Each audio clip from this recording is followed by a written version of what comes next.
तो आज क्या करेंगे, लास्ट क्लास में यूज इफेक्ट को देख लिया था, किस तरीके से वर्क करता है, कैसे उसकी सारी चीजें होती हैं, और उसका क्लीन अप फंक्शन भी देख लिया था कि वो कैसे वर्क कर रहा होता है। ठीक है, और उसकी डिपेंडेंसीज भी देख ली थी। आज क्या देखेगा, आज देखेंगे कि हम यूज इफेक्ट के थ्रू एपीआई को फेच कैसे करवाते हैं। ठीक है, एपीआई गेट कैसे करते हैं यूज इफेक्ट के थ्रू, वो हम देखेंगे। ठीक है, मैं यहाँ पे फिलहाल के लिए लिख देता हूँ H1 लिख देता हूँ, fetch API with use effect. ठीक है, मैंने ये लिख दिया, सही हेडिंग डाल ली। उसके बाद मैं क्या करूँगा, यहाँ पे एक कंपोनेंट का फोल्डर बनाऊंगा। ठीक है, डायरेक्टरी बनाऊंगा, और यहाँ पे मेरे सारे कंपोनेंट्स लगे होंगे। ठीक है, ठीक है, यहाँ पे सारे के सारे कंपोनेंट्स लगे होंगे। ठीक है, मैं राइट क्लिक करता हूँ, न्यू फाइल पे आता हूँ, यहाँ पे सॉरी न्यू फोल्डर पे आता हूँ। यहाँ पे मैं फोल्डर बनाता हूँ होम पेज के नाम। ठीक है, होम पेज। ठीक है, मैंने एक फोल्डर बनाया। सही है, तो यार मैं क्या करूंगा, इस फोल्डर के अंदर एक फाइल बनाऊंगा home page dot T S x के नाम से, डॉट टी एस एक्स। ठीक है, और फिर यहाँ पे अपना कंपोनेंट लिख दूंगा, एक्सटेंशन डाल के। ठीक है, उसके बाद मैं यहाँ पे क्या करूंगा, यहाँ पे मैं एक डिब्बी रखे रहने दे। ठीक है, यहाँ पे मैं क्या चाहता हूँ, मैं ना एक एपीआई यहाँ पे दिखाना चाहता हूँ। ठीक है, अब एक तरीका है, हमारे पास ना कस्टम एपीआई प्रोवाइड होती है, यानी कि प्रैक्टिस प्रैक्टिस के लिए एपीआई जो है फ्री होती है। ठीक है, कस्टम एपीआई नहीं, कोई एपीआई होती है हमारे पास प्रैक्टिस के लिए ना, हमें प्रोवाइड की जाती है। ठीक है, हम उनका यूज करेंगे। ठीक है, यहाँ मैं लिखता हूँ जेसन प्लेस होल्डर, या ये जेसन प्लेस होल्डर, ये हमें कुछ ऐसे ही फ्री एपीआई प्रोवाइड करता है, जो कि एक तरीके से बस ना, थोड़ी ऐसी सिंपल सी होती है बस। ठीक है, उस तरीके की हमें एपीआई प्रोवाइड करता है। ठीक है, यहाँ पे काफी सारे मिलेंगे, ये आ रही है एक यही पोस्ट, यहाँ पे 100 टाइप का 100 डेटा है। यहाँ पे कमेंट है 500 डेटा, एल्बम है 100, फोटो है 500। ठीक है, इस तरीके से प्रोवाइड होता है। हाँ, 5,000। ठीक है, हम फिलहाल ज्यादा लंबा नहीं जाते, हम दो टू टू पे जाते हैं। ठीक है, टू टू पे हमारे पास क्या है, हमारे पास ये सारी चीजें, हमारे पास क्या आ रहा है, एक एरो ऑफ ऑब्जेक्ट आ रहा है। हमने क्लिक किया, ये है हमारी एपीआई। ठीक है, ये मैंने बताया था ना, यूआरएल भी एक तरीके से एपीआई होता है। क्या होता है, एपीआई होता है। ठीक है, तो ये हमारी आ गई एपीआई। ठीक है, इस तरीके से हमारे पास आ रही होती है। ठीक है ना, ये उसका सारा एड्रेस शो हो रहा है, यूजर आईडी, फिर उसके बाद ID 1 टाइटल, उसके बाद कंप्लीट, फिर उसके बाद ID 2 टाइटल कंप्लीट। ठीक है, इस तरीके से सारा डेटा हमारे पास यहाँ पे शो हो रहा है। ठीक है ना, 200 तक। तो ये किस फॉर्म में, एरे ऑफ ऑब्जेक्ट की शक्ल में। ठीक है, अब इसको हम फेच कैसे कराएंगे, अगर हमें कोई डेटा फेच कराना है तो हम वो यूज इफेक्ट के थ्रू कराएंगे। ठीक है, अब मैं एक चीज, अच्छा, कैसे वर्क करेगा, एक तरीका तो ये है कि प्रॉमिस के थ्रू करो, लेकिन उससे अच्छा तरीका क्या है, एसिंक अवेट के थ्रू करो। ठीक है, तो मैं क्या करता हूँ, अब मैंने क्या बोला, वो जो काम परफॉर्म होगा वो यूज इफेक्ट के अंदर परफॉर्म होगा। ठीक है, तो मैं क्या करूंगा, जो एपीआई को फेच कराना है वो मैं किसमें कराऊंगा, यूज इफेक्ट में। ठीक है, यहाँ पे लिखता हूँ यूज इफेक्ट। ठीक है, और यहाँ पे जो मेरी एपीआई है मैं उसको फेच कराने का काम कराऊंगा। ठीक है, मैं यहाँ पे लिखता हूँ कौन, मैं यहाँ पे लिखूंगा आवर एपीआई रिस्पॉन्स। ठीक है, उसके बाद मैं यहाँ पे लिखूंगा अवेट, अवेट का यूज करते हैं हम एसिंक्रोनस काम के लिए। उसके बाद मैं लिखूंगा फैच का मेथड, और फिर यहाँ पे मैं लिख दूंगा क्या, जो एपीआई मेरी यहाँ पे जो यूआरएल है, यहाँ पे जो मेरे पास यूआरएल है, ये मैं यहाँ पे पास करा दूंगा। ठीक है, मैंने पास करा दिया, चलो पास हो गया। ठीक है, सही है, क्लियर है, सही है। यहाँ पे मेरे पास एक एरर आ रहा है, अवेट, क्या बोला, await expression are only allow within async function and at the top level of modules. ठीक है, अभी क्या बोल रहा है, अवेट आप तभी लगा सकते हो जब आपका फंक्शन एसिंक हो।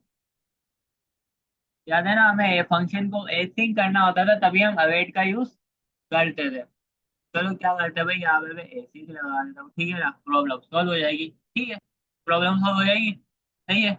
ऐसे ही मैंने लगाया, मसला तो अभी भी आ रहा है। यहाँ से तो चलो मसला हल हुआ, लेकिन यहाँ पे तो फिर भी आ रहा है। तो बोला argument of type void is not assignable to type effect type of callback effect. ठीक है, नहीं क्या बोल रहे हैं, जो प्रॉमिस टाइप की जो टाइप है ये यहाँ पे अवेलेबल नहीं है, किसके अंदर, यूज इफेक्ट के अंदर। क्या बोल रहा है, टाइप ऑफ आर्ग्यूमेंट, जो आर्ग्यूमेंट आ रहा है, जो आर्ग्यूमेंट फंक्शन आ रहा है, उसकी टाइप क्या है, यहाँ पे हमारे पास कॉल बैक इफेक्ट है।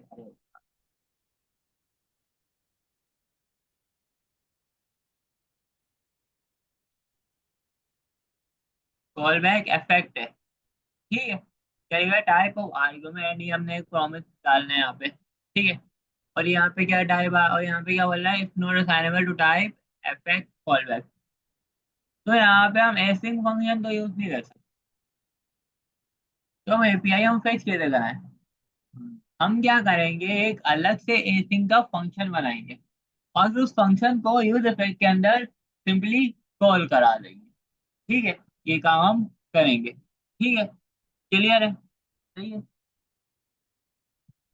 तो क्या बोल रहे हैं यहाँ पे, प्रॉमिस जो वॉइड है, रिटर्न तो कुछ नहीं कर रहा, तो यहाँ पे वॉइड आ रहा है, ठीक है। अगर रिटर्न कर रहा होता तो रिटर्न की टाइप आ रही है, क्योंकि हमने अभी तक रिटर्न रिटर्न कुछ कराया नहीं है, तो इसलिए वॉइड आ रहा है। तो बोला it's not assignable to type, not assignable to parameter of type effect callback, यानी इसमें ऐसा कॉल बैक रिलेटेड से डेटा आएगा, यानी कि फंक्शन आएगा, कोई एसिंक्रोनस फंक्शन यहाँ पे नहीं आएगा। ठीक है, तो हम क्या करेंगे, यहाँ पे ये लिखने के बजाय इसको एक अलग से फंक्शन में लिखेंगे। यहाँ पे हम बनाते हैं फंक्शन कौन, ठीक है। यहाँ मैं लिख देता हूँ फैच, कौन सी एपीआई उठा रहे हैं हम, टू डू की, तो मैं लिख देता हूँ टू डू एपीआई, ठीक है।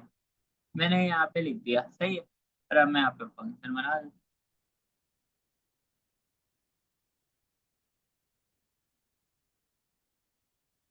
सही है। और मैं क्या करूंगा, इसको यहाँ से उठा के मैं इस फंक्शन के अंदर रख दूंगा, ठीक है। अब यहाँ पे भी बोल रहा है भाई, await expression are only allowed in async function, ठीक है। तो मैं आगे भाई सिंपली लिख दूंगा भाई, ये लो यार एसिंग फंक्शन बना लो, सही है। तो यहाँ पे मेरा एरर सॉल्व हो गया, ठीक है।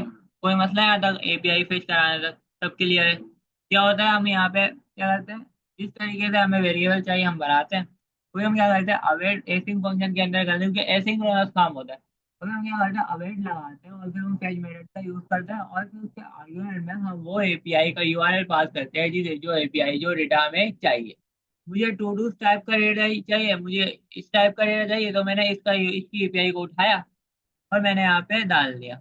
अब फेच क्या करेगा, इसको फेच कराने का होगा, यानी कि इसके अंदर से डेटा लाने का काम करेगा, कि इसके अंदर क्या क्या डेटा है वो मुझे ला के दो, ठीक है। ये काम ये करेगा, हाँ, ठीक है। अब मैं क्या करता हूँ, यहाँ पे कंसोल कराता हूँ, क्या, आवर एपीआई रिस्पॉन्स को, ठीक है। और मैं क्या करता हूँ, यहाँ पे यूज इफेक्ट के अंदर मैं इसको कॉल करा देता हूँ, ठीक है। अच्छा एक बात बताओ, ये कॉल हो जाएगा, नहीं होगा, पक्की बात है।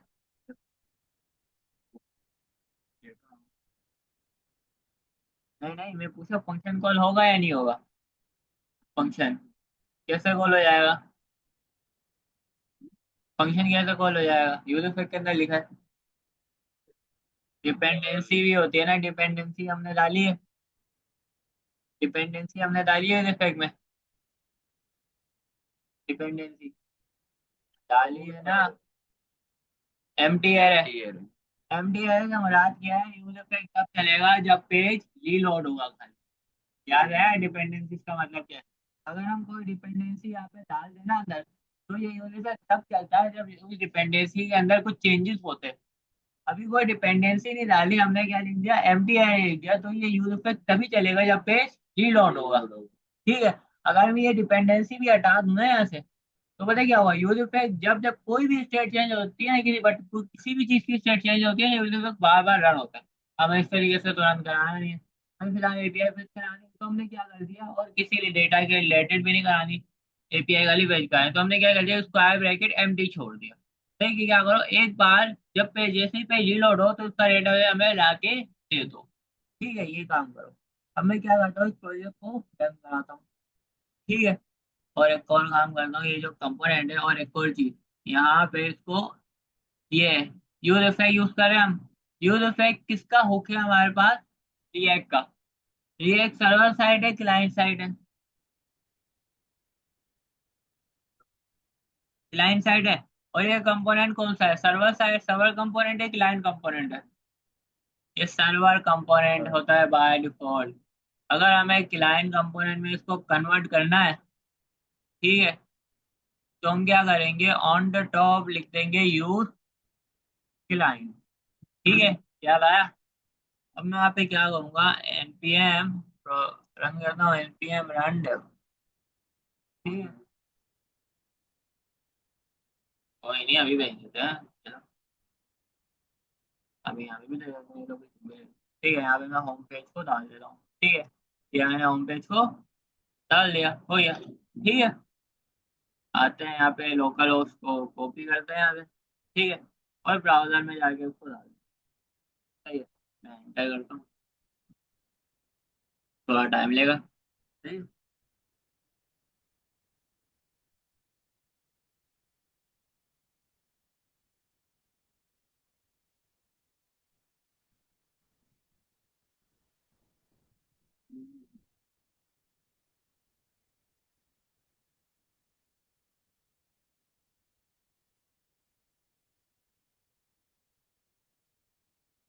मजा आ रहा है ना, वो क्या है, कोड को देख।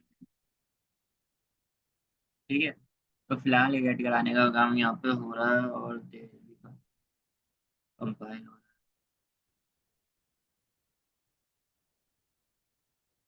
हो गया, 200 आई है, यानी कि सही है। ठीक है, सही है। यहाँ पे मेरे पास आई है पैच एपीआई, यहाँ पे मैंने पैच के बजाय पैक लिख दिया, पैच लिख दिया।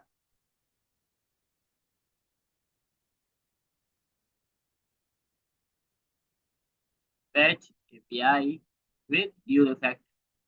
ठीक है, और क्या करते हैं, थोड़ा जो है यहाँ पे काम करते हैं, एक क्या करते हैं यहाँ पे लिख देते हैं, सेक्शन लिख देते हैं या मेन लिख देते हैं। ठीक है, सही है। और यहाँ पे मैं एक टैग बना देता हूँ सेक्शन के नाम से, सेक्शन। ठीक है, और ये सेक्शन को मैं इसके अंदर इस पे रैप करा देता हूँ। ठीक है, रैप करा दिया मैंने। और मैं क्या करूँगा, यहाँ पे मैं लिखूंगा क्लास के यार पैडिंग दे दूंगा 5 की। सही है, चारों तरफ। ठीक है, अब मैं आता हूँ। सही है, तो थोड़ी पैडिंग वगैरह अप्लाई हो गई, ठीक है ना? सही है, यहाँ यहाँ तक काम क्लियर है। हमने अभी अपने कोड में क्या चीज परफॉर्म कराई है, हमने क्या किया है, हमने यहाँ पे अवर एपीआई को कंसोल कराया है, और फिर यूज इफेक्ट के थ्रू उस फंक्शन को कॉल कराया है। ठीक है, ये काम हमने कराया है। ठीक है,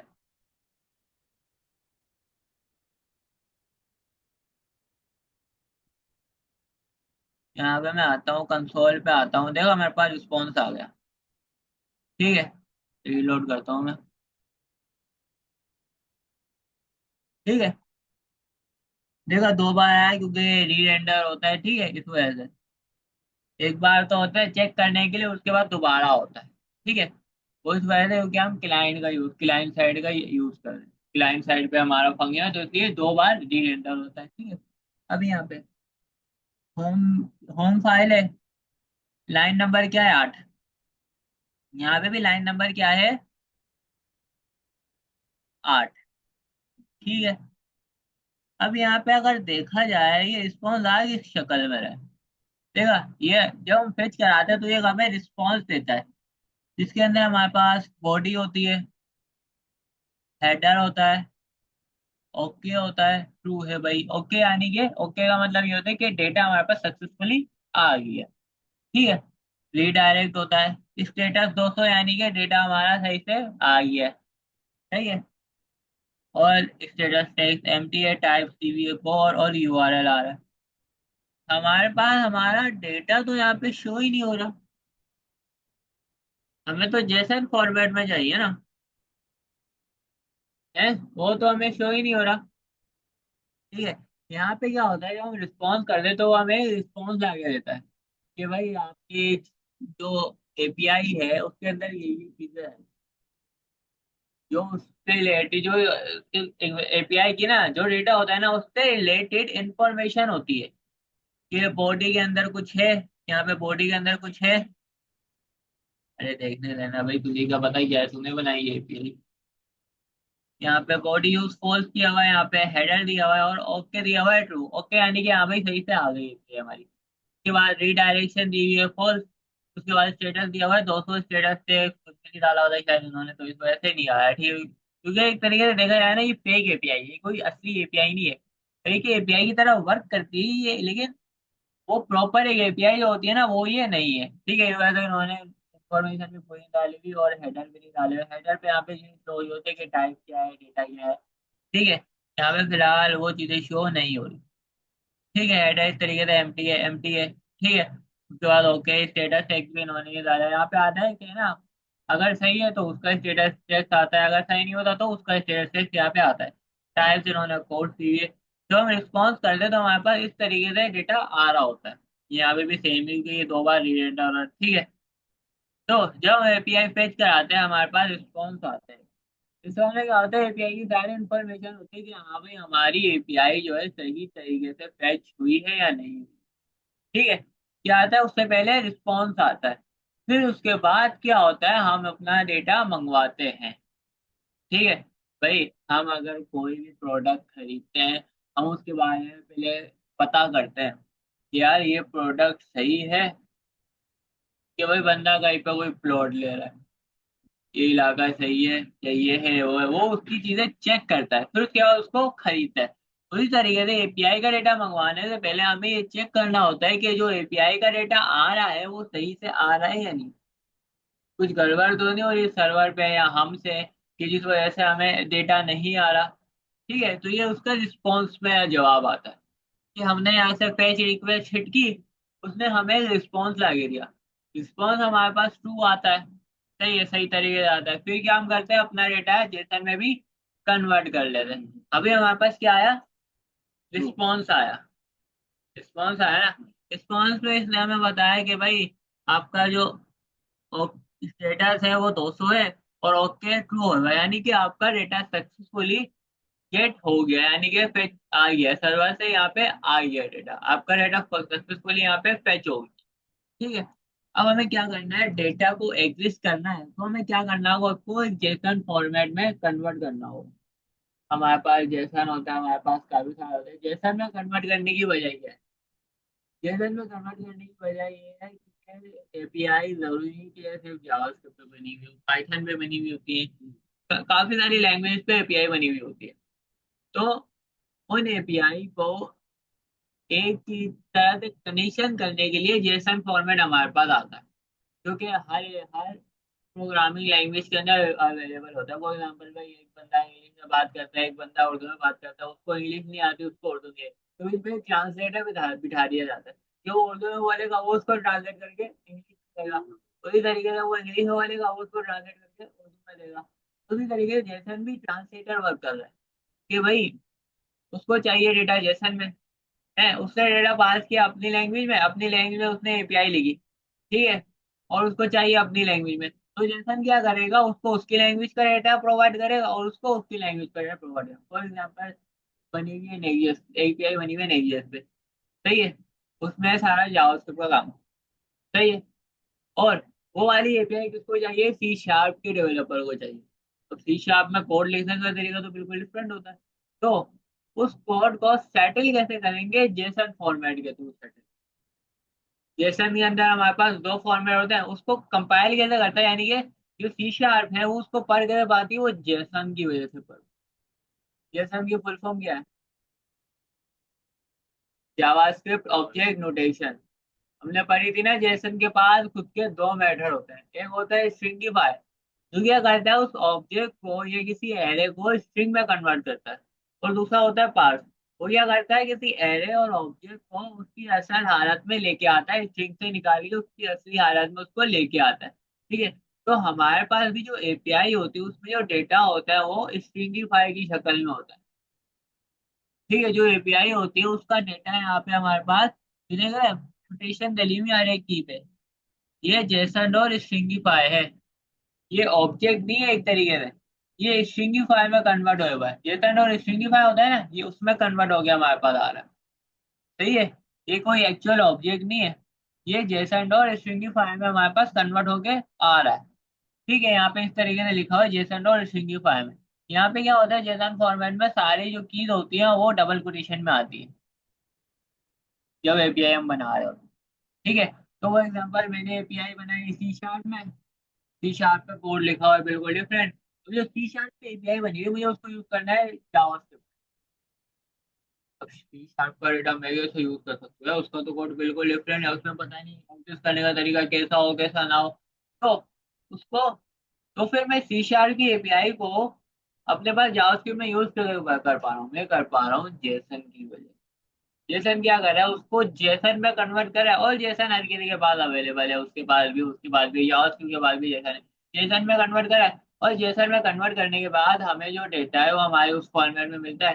ठीक है, जो हमें एक्चुअल चाहिए होता है, जो हमारे प्रोग्रामिंग में एग्जिस्ट करता है, लैंग्वेज में एग्जिस्ट करता है वो फॉर्मेट। और हम उस फॉर्मेट के थ्रू अपना डेटा जो है लिस्ट करा सकते हैं, सारा जितना भी हमें कराना है। ठीक है, तो इस तरीके से ये एपीआई वर्क कर रही है। कोई मसला? सही है। कि इनके दरमियान काम कौन आ रहा होता है बीच में, जेसन आ रहा होता है। सही है, ये चक्कर चल रहा होता है। हाँ, जेसन फॉर्मेट होता है हमारे पास, एक एक्सएमएल का भी फॉर्मेट होता है जिसके अंदर ना टैग के थ्रू एपीआई बताई जाती है, डिटेल है वो अभी यूज नहीं होता, एक्सएमएल फॉर्मेट कम यूज होता है, बहुत कम। ठीक है, उसमें क्या होता था, इस तरीके से एचटीएमएल के ये टैग है ना, इन टैग की शक्ल में एपीआई लिखी जाती थी कि ये टैग में लिखी, वैल्यू एक टैग में लिखी, इस तरीके से। वो होता था एक्सएमएल फॉर्मेट, एक्सएमएल फॉर्मेट। ठीक है। अब तकरीबन तो वो तो बात तकरीबन जेसन फॉर्मेट ही होगा। ठीक है। सही है। हम्म, सही है। तो इस तरीके से एपीआई का रिस्पॉन्स आ रहा होता है। अब हमारे पास रिस्पॉन्स आ रहा है, अब हमें क्या करना है, डेटा को एग्जिस्ट करना है। तो हम डेटा को एग्जिस्ट कैसे करेंगे, उसको जेसन में फॉर्म करके। ठीक है, ये जो हमारे पास रिस्पॉन्स आ रहा है तो हम क्या करेंगे, जेसन में कन्वर्ट करेंगे। ठीक है, मैं यहाँ पे लिख देता हूँ फॉर्म आवर डेटा। ठीक है, इसको मैं बराबर कर लेता हूँ our API response dot JSON. ठीक है, जेसन में मैंने इसको कन्वर्ट कर दिया। अब अगर मैं इसको यहाँ पे कंसोल कराऊँ, ठीक है, मैं यहाँ पे लिख दूँ आवर डेटा। ठीक है, मैं ऊपर वाले को फिलहाल कमेंट कर लेता हूँ। ठीक है, तो मैंने यहाँ पे क्या कंसोल करा है, आवर डेटा, लाइन नंबर 10। क्या हो रहा है, जेसन में कन्वर्ट हो गया, यहाँ पे कंसोल हो रहा है। ठीक है, मैं आता हूँ, लोड करता हूँ।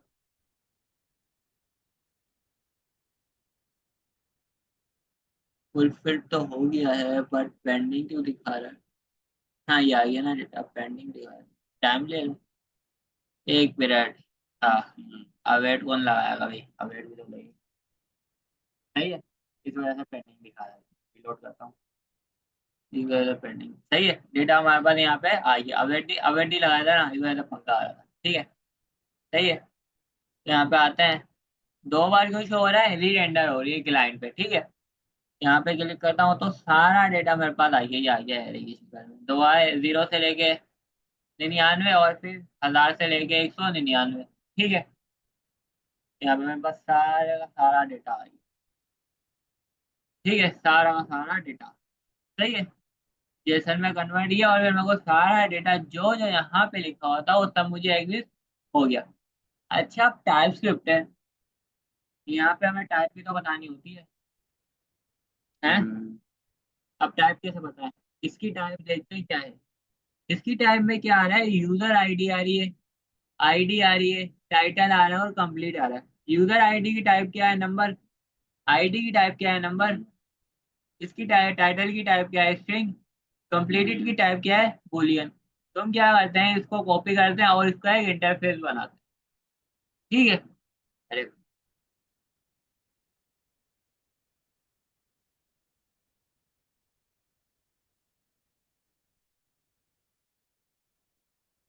अब मैं आता हूँ यहाँ पे, मैं यहाँ पे लिखता हूँ इसको। ठीक है।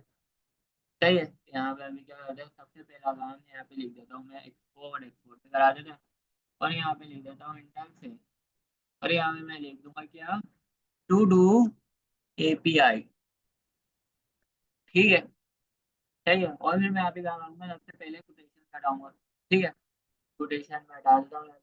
ठीक है, सबसे पहले यहाँ की कोटेशन हटेगी, हट गई। ठीक है, उसके बाद यहाँ पे क्या करूँगा, मैं डाल दूंगा भाई नंबर। ठीक है, इसकी भी क्या होगी, नंबर। ठीक है ना, इसकी क्या होगी, स्ट्रिंग होगी। ठीक है, इसकी हो जाएगी स्ट्रिंग। ठीक है, और इसकी हो जाएगी बूलियन। सही है, ये मेरे पास टाइप यहाँ पे बन गई।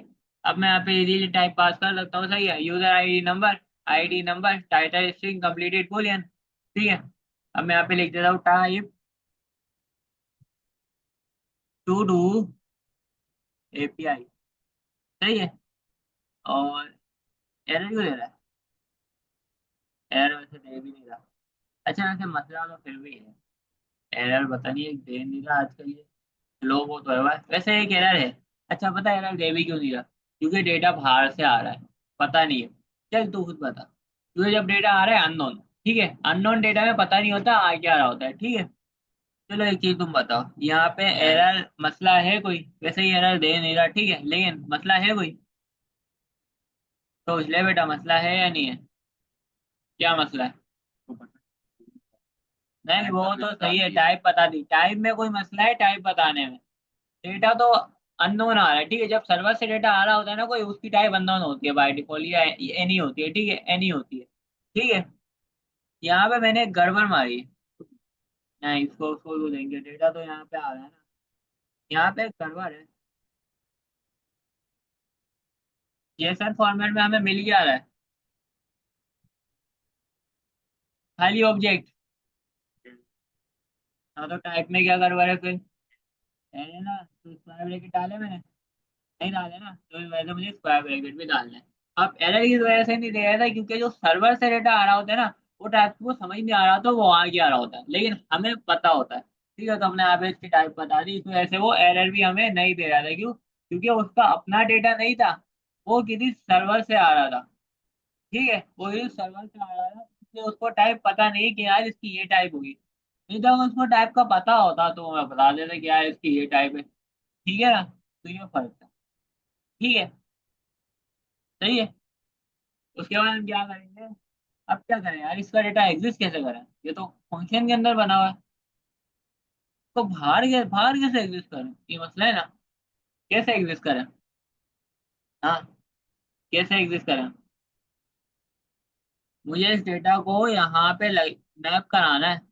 अब इस डेटा तो बना हुआ है फंक्शन के अंदर, लोकल स्कोप है, उसको मैं बाहर कैसे एग्जिस्ट करूंगा।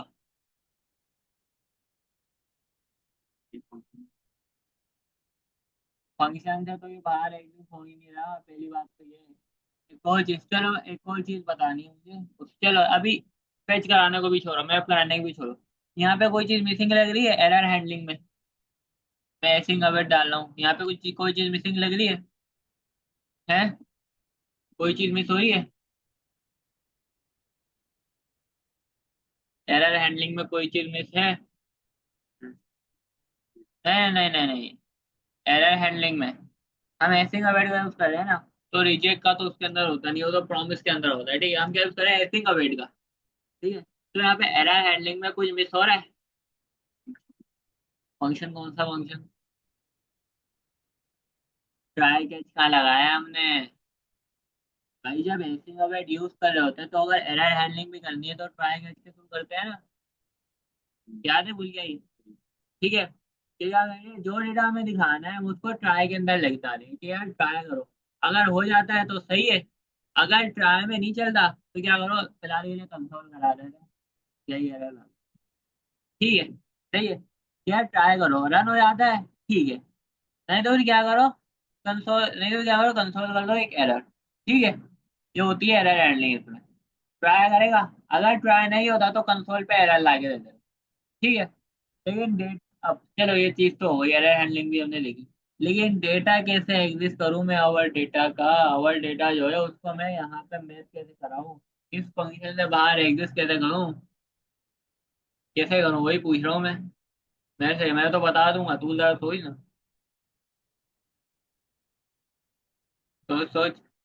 अगर हमें किसी चीज को अपडेट वगैरह करना हो तो हम किसका यूज करते हैं? अगर हमें कोई चीज अपडेट करनी है तो हम किसका यूज करते हैं रिएक्ट के अंदर? अपडेट, अगर हाँ यूज स्टेट का यहाँ पे यूज करेंगे। ठीक है। यहाँ पे क्या करता हूँ, एक स्टेट बनाता हूँ। यहाँ पे लिखता हूँ const to do API, to do API. और यहाँ पे लिखूंगा मैं सेट टू डू एपीआई। ठीक है। यहाँ पे मैं लिख दूंगा यूज स्टेट हुक। ठीक है। और मैं यहाँ पे एम्प्टी एरे दे दूंगा। और यहाँ पे मैं इसकी टाइप भी बता दूंगा कि टाइप क्या होगी भाई, टू डू एपीआई वाला एरे। सही है, तो टू डू एपीआई का एरे होगा। ठीक है। सही है। उसके बाद मैं क्या करूंगा, यहाँ पे जब कंट्रोल भी हो रहा है तो मैं यहाँ पे सेट टू डू एपीआई में सिंपली ये जो आवर डेटा है इसको मैं पास करा दूंगा। मेरा काम हो गया। हाँ, और जैसे यहाँ पे पास हुआ फंक्शन के अंदर, टू डू एपीआई के अंदर वो चीज अपडेट भी हो गई। अपडेट हो गई तो अब मैं क्या कर सकता हूँ आसानी से यहाँ पे, अब ये क्या है, ग्लोबली होता है। ठीक है। कंपोनेंट के अंदर बनाया जाता है ऑन द टॉप। अब ये ग्लोबली है फंक्शन कंपोनेंट के अंदर ये। अब ये इस फंक्शन कंपोनेंट के अंदर कहीं भी एग्जिस्ट हो सकता है। ठीक है। इस फंक्शन कंपोनेंट के अंदर तो मैं क्या करता हूँ, यहाँ पे मैप करा देता हूँ इसको। ठीक है ना। सही है, मैं इजीली मैप करा सकता हूँ। मैं यहाँ पे लिखता हूँ भाई, जल्दी वैसे लगाता हूँ। ठीक है। मैं यहाँ पे लिखता हूँ to do API dot map लगाओ प्रिंट कराने के लिए। ठीक है। और यहाँ पे क्या करो, रिटर्न करो एक एल आई।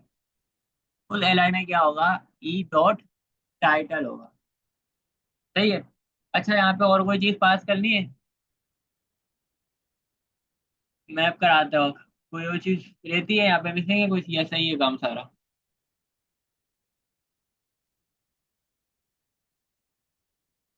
क्या चीज मिसिंग है? सोच सोच सोच, वहीं पे ही आ रहा है, सोच दोबारा सोच। कोई चीज मिसिंग है यहाँ पे। हाँ, की जब भी हम मैप करा रहे होते हैं, लिस्ट प्रिंट करा रहे होते हैं, तो हमें एक की भी डालनी होती है। की क्या हमारे पास, ई डॉट और यूनिक। तो आईडी हमारे पास हर एक के लिए यूनिक है, यूजर आईडी यूनिक है। नहीं ना, क्यों? क्योंकि अगर हम यूजर आईडी को देखे जरा यहाँ पे जाके तो मैं ऊपर में आता हूँ। ठीक है। तो एक जैसी है, यहाँ पे दिखाता हूँ मैं। तो वन है। सही है, वन आ रही है यहाँ पे, इतनों में वन है, one one one one one one one.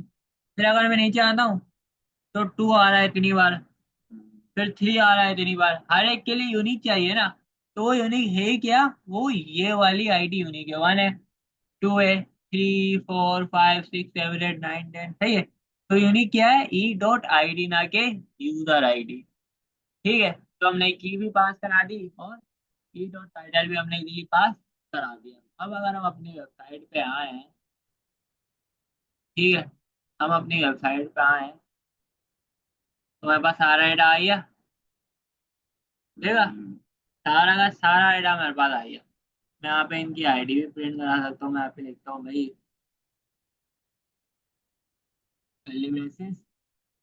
E dot I D. मेरे पास आईडी भी आ जाएगी यहाँ पे। वेल, ये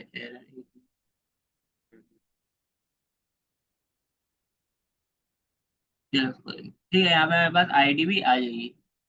सही है। क्लियर। आईडी भी मेरे पास आ गई। वन, वेल राउंड ब्रेसेस क्यों नहीं लग रहे थे, चलो कोई नहीं, वो हम यहाँ पे लगा देते, कोई मसला नहीं, वो भी लग जाएंगे। यहाँ पे मैं आता हूँ, मैं बोलता हूँ मैं इसको बैकटिस करता के लिए। ठीक है। तो बैकटिस डालता हूँ यहाँ पे लिख देता हूँ डॉलर। सही है। और यहाँ पे मैं डालता हूँ, डाल दे, सिंपल। ठीक है। मैं आता हूँ यहाँ पे रीलोड करता हूँ। सही है। तो one two three four five six seven eight nine ten से लेके 200 तक यहाँ पे आ गई। सही है। यहाँ पे मैं कंडीशन भी लगा सकता हूँ कि यार आईडी कहाँ तक हो, 100 तक हो तब तक मुझे ला दे दो। सही है, तब तक मुझे प्रेरणा, मुझे सारे नहीं चाहिए। मुझे कहाँ तक चाहिए, 200 तक चाहिए। कहाँ तक, 200 तक चाहिए। ठीक है। तो अब वो कैसे करेंगे, जरा हम देख लेते हैं। ठीक है ना। मुझे चाहिए ये तो तलक। ठीक है, तो मैं अभी क्या करूँगा, एक कंडीशन लगाऊंगा कि यार क्या करो, यहाँ पे रिटर्न तो हो रहा है, ठीक है, और कब तक रिटर्न करो। ठीक है, ये चीज मैं बताऊंगा, इसकी यहाँ कंडीशन लगाऊंगा, और मैं यहाँ पे रिटर्न पास कर देता हूँ। मैं कंडीशन बताऊंगा कि यार ई डॉट आई डी जो है वो लेस देन हो, सही है, लेस देन हो, लेस देन इक्वल टू हो सो तलक। ठीक है, तब तक क्या करो, एल आई को प्रिंट कराओ, उसके बाद नहीं कराओ। ठीक है, यानी कि 100 से बराबर और छोटी हो तब तक कराओ। तो पे आता हूँ जरा, अगर तो अगर मैं नीचे देखूँ तो कहाँ तक प्रिंट हुआ, 100 तलक प्रिंट हुआ है। ठीक है, मैं यहाँ पे अगर लिख देता हूँ 50, ठीक है, मैंने यहाँ पे लिख दिया 50, तो 50 तक होगा खाली। ठीक है, 50 तक हो रहा है, सही है। तो इस तरीके से एपीआई का यूज केस हमारे पास आ रहा होता है। ठीक है, कोई मसला नहीं था। सही है, तो इस तरीके से हमारी जो एपीआई होती है हम उसको फेच कराने का काम करते हैं। सही है, कोई इशू? ठीक है सब कुछ। सही है, तो ये टॉपिक को यहाँ पे एंड करते हैं कि एपीआई से डेटा फेच कैसे होगा। सही है, ये काम नहीं बता रहा होता, बाकी इसके अंदर कॉन्सेप्ट बहुत सारे हैं। जैसे जैसे एपीआई पे काम करते रहोगे हाथ खुद ही सेट होता रहेगा। ठीक है, नहीं जैसे जैसे काम करते रहोगे हाथ खुद ही सेट होता रहेगा। ये जो एपीआई है, इसकी ये एपीआई यूज किया ना, अब तुम क्या करो, यहाँ पे जो ये जेसन प्लेस होल्डर की वेबसाइट है, ठीक है, गूगल पे लिखना है जेसन प्लेस होल्डर। मैंने कौन सी की है, टू डू वाली। तुम क्या करो, फोटो वाली, फोटो वाली यूज करो। फोटो के अंदर इमेजेस भी हैं, ये देख रहे थंबनेल वाले, ठीक है, यहाँ पे यूज करना यूआरएल या थंब यूआरएल दोनों में से इमेज के अंदर डाल देना। ठीक है, ये वाली यूज करो। ठीक है, ये जो यूआरएल है तो ये दो इमेजेस है, इसको इमेज टेग के अंदर डाल सकते हो, ये यूआरएल और ये थंब यूआरएल। ठीक है, इसको कहाँ डाल सकते हो, इमेज के अंदर डाल सकते हो। ठीक है, इमेज के कंपोनेंट के अंदर। ठीक है, ये वाली यूज करो, ये अप्लाई करो, और दूसरी ये एल्बम वाली भी अप्लाई करो। ठीक है, एल्बम वाली भी इजी है। ठीक है, और कौन सी है, कमेंट वाली है, ये कमेंट वाली भी अप्लाई करके देखो। ठीक है, ये तीन एपीआई का यूज करो बैठ के आज। ठीक है, इन तीन एपीआई को देखो, फोटो को, एल्बम को और कमेंट को। कमेंट में बिल्कुल सिंपल गाना, खाली टेक्स्ट लिखा, उसकी एपीआई बनानी होगी, सारे उसकी टाइप सेट करनी होगी। ठीक है, और एपीआई को गेट करना होगा, और इसकी टाइप बतानी होगी। ठीक है, इंटरवल बनाना होगा। ठीक है, और यहाँ पे मैं आता हूँ एल्बम में, तो एल्बम में बिल्कुल सिंपल काम है, यूजर आईडी और टाइटल है, बिल्कुल सिंपल काम है। ठीक है, और फोटो में आता हूँ, फोटो में क्या है हमारे पास, फोटो में आता हूँ अगर मैं, तो यहाँ पे एल्बम आईडी आ रही है, आईडी आ रही है, टाइटल आ रहा है, और यूआरएल आ रहे हैं, दो, एक यूआरएल आ रहे हैं और एक थंबनेल यूआरएल है। इसमें क्या होगी, इमेजेस होंगी, इन दोनों को क्या कर सकते हो, एक इमेज के कंपोनेंट के अंदर डाल दो, इन दोनों में से किसी एक को, तुम्हारे पास एक इमेज भी शो होगी। ठीक है, ग्रीन कलर में, ब्लू कलर में, रेड कलर में। ठीक है, और यहाँ पे पोस्ट पे आते हैं, तो पोस्ट पे भी यहाँ पे बस आईडी है, टाइटल है और बॉडी है। ठीक है, तो इन एपीआई का यूज करो, इन चार का, किसका, फोटो का, एल्बम का, कमेंट का और पोस्ट का। ठीक है, इन एपीआई को अपडेट करवाओ, इससे कहो तुम्हारे तुम्हारे हाथ में थोड़ी सेटिंग बैठी कि हाँ भाई इस तरीके से एपीआई का यूज हो। वेबसाइट का क्या नाम है, जेसन प्लेस होल्डर, यहाँ पे लिखा है जेसन प्लेस होल्डर। गूगल पे सर्च करोगे तुम्हें ये वेबसाइट खोल के आ जाएगी, नीचे आना। सही है, यहाँ पे ये सारी, यहाँ पे रिसोर्सेज पे आना। ठीक है, रिसोर्सेज पे आना, यहाँ पे तुम्हें ये पोस्ट की मिल जाएगी, कमेंट की मिल जाएगी, एल्बम भी मिल जाएगी, और फोटो भी यहाँ पे इजीली प्रोवाइड हो जाएगी। ठीक है, फिर तुम एपीआई का यूज करके इनका डेटा फेच कराओ और फिर अपने वेबसाइट में शो करवाओ। सही है, तो ये काम अभी फिलहाल के लिए करना है। ठीक है, ठीक है ना, तो इसको यहाँ तक रखते हैं। सही है, ठीक है, क्लियर है यहाँ तक, कोई मसला, कि एपीआई को फेच के लेकर आना है। ठीक है, अच्छा, एपीआई की ना एक और फायदेमंद चीज होती है कि जब हम एपीआई का यूज कर रहे होते हैं, फॉर एग्जाम्पल हमारी एपीआई फेच कराने में कोई एरर आ जाए, तो वो एरर सर्वर के थ्रू नहीं आता, वो एक एपीआई की लेयर के थ्रू आता है, एपीआई लेयर के थ्रू। क्योंकि जब हम एपीआई का यूज कर रहे होते हैं, हमारी जो रिक्वेस्ट होती है वो सर्वर पे जाने से पहले कहाँ जाती है, एक एपीआई लेयर के अंदर जाती है। लेयर के अंदर जाती है, वहां पे देखती है भाई रिक्वेस्ट सही है, अगर रिक्वेस्ट सही होती है तो वो आगे भेजती है, अगर रिक्वेस्ट सही नहीं होती तो वो अपने पास से ही एरर ढूंढ के हमें भेजती है। इसलिए क्या होता है, सर्वर का लोड भी थोड़ा कम होता है। ये जब हम एपीआई का यूज कर रहे होते हैं तो एपीआई जो है सर्वर के साथ अपना काम कंबाइन कर रही होती है, कि जब रिक्वेस्ट आती है, अगर रिक्वेस्ट 200 होती है, 500 होती है, हिट होती है, सही है, तो वो हमें रिक्वेस्ट दे देती है। जैसे ही एरर आता है, हमने एपीआई में कुछ गड़बड़ कर दी, या सर्वर में कुछ गड़बड़ हो गई, कुछ गड़बड़ हमसे हो गई एपीआई लिखते वक्त, सही है, कुछ गड़बड़ हमसे हो गई बनाते हो या फिर पेज करवाते हो, कुछ गड़बड़ हो गई, तो वो जो एरर आ रहा होता है ना, वो सर्वर से नहीं आ रहा होता। वो कहाँ से आ रहा होता है? वो एपीआई की लेयर से आ रहा होता है। इससे क्या होता है, एपीआई जो है सर्वर का भी थोड़ा काम आसान कर देती है। ठीक है, ये फायदा है ना इसका, सर्वर भी थोड़ा सा हल्का हो रहा है थोड़ा। हाँ भाई, ये भी है। मेरे साथ भी कोई बंदा बैठा हुआ है जो मेरे के मेरा काम भी हैंडल कर रहा है, ठीक है ना। मेरे से काम, मेरा काम जो मुझे करना होता है मुझे हैंडल करके अगले बंदे को खुद ही दे रहा है, ना मेरे से पूछा। वो खुद सारा उसको पता है क्या करना है, वो खुद करके सारा वो चीज दे रहा है।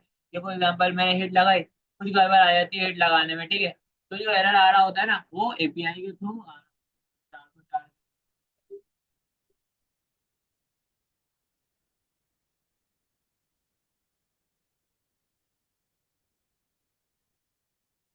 जो कोई 404 का एरर होता है ना, आया होता है, जब हम कोई रीड करते हैं, जो 404 का एरर आता है वो सर्वर से नहीं आया होता, वो एपीआई के थ्रू देखता है और फिर वो एरर हमारे पास। ठीक है, तो इससे क्या हो रहा है, एपीआई के थ्रू सर्वर का काम भी थोड़ा आसान हो रहा है, वो भी थोड़ा हल्का हो रहा है, उसका सर्विस थोड़ा सही है कि अभी सारा काम मुझे हैंडल नहीं करना। ठीक है, सारा काम मुझे हैंडल नहीं करना पड़ रहा, एपीआई भी हैंडल कर रहा है, ठीक है, तो इसका ये काम यहाँ पे होता है, सही है। सही है, तो आज की क्लास पर आपको वाइंड अप कर है, खाली हम यहाँ पे लिखा है, टाइप बताइए हमने, एपीआई को सेट कराने की है, गेट कराने की है, सही है, ये सारा काम हमने यहाँ पे किया है, ठीक है, तो इसको ध्यान कर देगा।